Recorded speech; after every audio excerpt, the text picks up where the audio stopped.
চীনে উচ্চশিক্ষায় 2026 সেপ্টেম্বর থেকে এমবিবিএস পড়াশোনা করা কেমন সিদ্ধান্ত হবে, বা আমি যদি এমবিবিএস পড়তে চায়নাতে যাই তাহলে আমার খরচ কেমন হবে, বাংলাদেশে এসে আমি চাকরি বা বাংলাদেশে এসে আমি ডাক্তারি করার সুযোগ পাবো কিনা, এই বিস্তারিত নিয়ে একটু আলোচনা করবো। সাথে আলোচনা করব কি কি ভুল আমাকে আগে থেকে মেকশিওর করতে হবে যেটাতে আমি যেন বিপদে না পড়ি। প্রথমে যদি বলি চায়নাতে এমবিবিএস পড়াশোনার জন্য খরচ কেমন।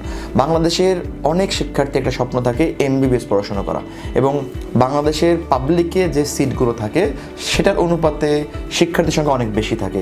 সো এখানে অনেক শিক্ষার্থী অলরেডি পিছিয়ে পড়ে। প্লাস বাংলাদেশে প্রাইভেট মেডিকেলে যদি আপনি এমবিবিএস পড়তে চান অনেক বড় অঙ্কের একটা অ্যামাউন্ট খরচ যায়, যেটা আসলে অনেক পরিবারের পক্ষে আসলে এটা আপনার অ্যাফোর্ড করাটা টাফ হয়ে যায়। কিন্তু স্বপ্ন কিন্তু সবাই দেখে, সেই স্বপ্ন দেখার জন্য আপনি চাইলে আপনার এমবিবিএস কোর্স সম্পন্ন করতে পারেন চায়নাতে, কারণ চায়নাতে আপনি খুব কম খরচে এমবিবিএস কোর্স করতে পারছেন।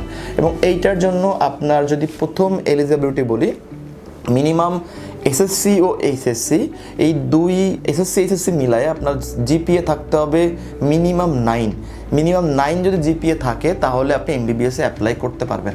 এবং আপনার যে কস্টিং, চায়নাতে মেইনলি এমবিবিএস প্রোগ্রামে ফুল স্কলারশিপ পাওয়া যায় না, সেলফ ফাইন্যান্সে পড়তে হয়।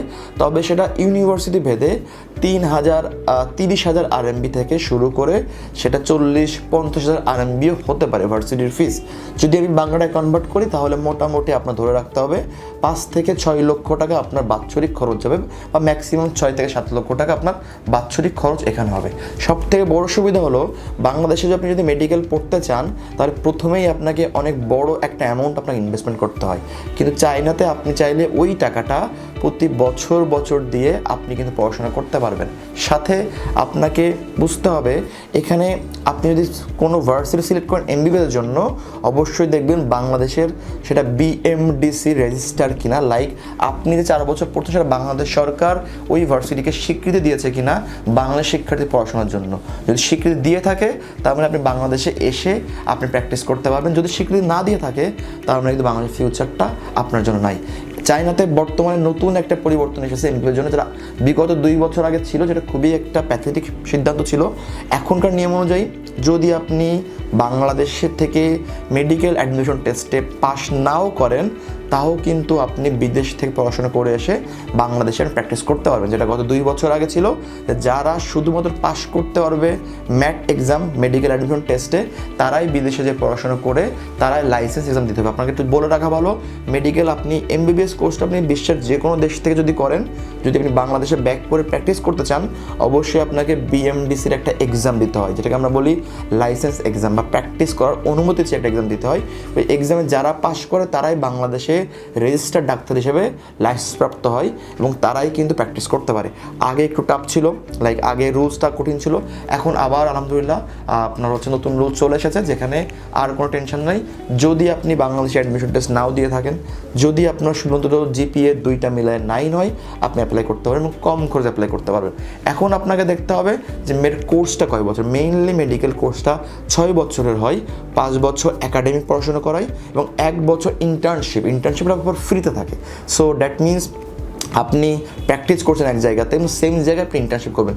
বিশ্বের অনেক দেশে আমরা মেডিকেল পড়তে যাই কিন্তু ওই সকল দেশে কিন্তু ইন্টার্নশিপের সুবিধা থাকে না। কোর্স শেষ করে আপনাকে আবার ব্যাক পাঠাবে, তখন আপনাকে আবার বাংলাদেশে কোনো না কোনো প্রতিষ্ঠান খুঁজতে হয় ইন্টার্নশিপের জন্য। বাট চায়নাতে এটা একটা খুবই সুন্দর একটা সিদ্ধান্ত। চায়নাতে যারা পড়াশোনা করে এমবিবিএস শেষ করে তারা ওখানে 1 বছর ইন্টার্নশিপ করে, এবং এই ইন্টার্নশিপের সঙ্গে অনেক ইউনিভার্সিটি আছে যারা আবার আপনাকে টাকাও প্রোভাইড করে। তো আপনাকে জাস্ট মাথায় রাখতে হবে এমবিবিএসের জন্য এই 6 বছরের মধ্যে বা এই 5 বছরের মধ্যে আপনাকে এইচএসকে 4 সার্টিফিকেটটা কমপ্লিট করতে হবে। কেন চাইনিজ ল্যাঙ্গুয়েজ দরকার? যে আপনার পড়াশোনা কিন্তু মিডিয়াম ইংলিশ, এবার চাইনিজ জানতে হবে কেন? যখন ইন্টার্নশিপ করবেন তখন তো আপনার প্র্যাকটিসের জন্য যে রুগীগুলো আসবে সবই তো লোকাল রুগী আসবে। সো লোকালদের সাথে আপনি যদি কমিউনিকেট করতে না পারেন তাহলে আপনি কীভাবে আপনি একটা আউটপুট নিয়ে আসবেন, হেল্প কীভাবে হবে, বা আপনার ইন্টার্নশিপটা কীভাবে হবে? এই জন্য ভার্সিটিগুলো মেইনলি 5 বছরের মধ্যে আপনার এইচএসকে 4টা কমপ্লিট করে দিবে, বা এটা ফ্রিতে করাবে। এটার জন্য আপনাকে এক্সট্রা করে কোনো পেমেন্ট করতে করতে হবে না, এটা আপনার কোর্স কারিকুলামের মধ্যে ইনক্লুডিং থাকবে। সো এইগুলো হলো বেসিক ব্যাপার। বর্তমানে যে পরিবর্তন এসেছে এটাতে অনেক শিক্ষার্থী আমরা দেখছি যে অলরেডি এমবিবিএস নিয়ে ইনকোয়ারি শুরু করেছে, এমবিবিএস নিয়ে কাজ করছে বা এমবিবিএস নিয়ে আগ্রহ আছে। তো যদি আপনার চায়না উচ্চশিক্ষায় এমবিবিএস নিয়ে আগ্রহ থাকে, চাইলে আপনি আমাদের অফিসে আসতে পারেন, আমাদের সিদ্ধান্ত নিতে পারেন। কারণ এখানে কিন্তু অনেক ভুল ভ্রান্তি হয়, একটা ভুল কিন্তু আপনার সারা জীবনের জন্য আপনার ক্যারিয়ারকে নষ্ট করতে পারে।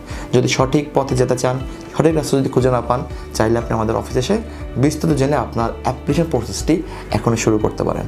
আশা করি আপনার উচ্চশিক্ষার জার্নি ডব্লিউডব্লিউর সাথে ভালো হবে। ভালো থাকবেন। আসসালামু আলাইকুম।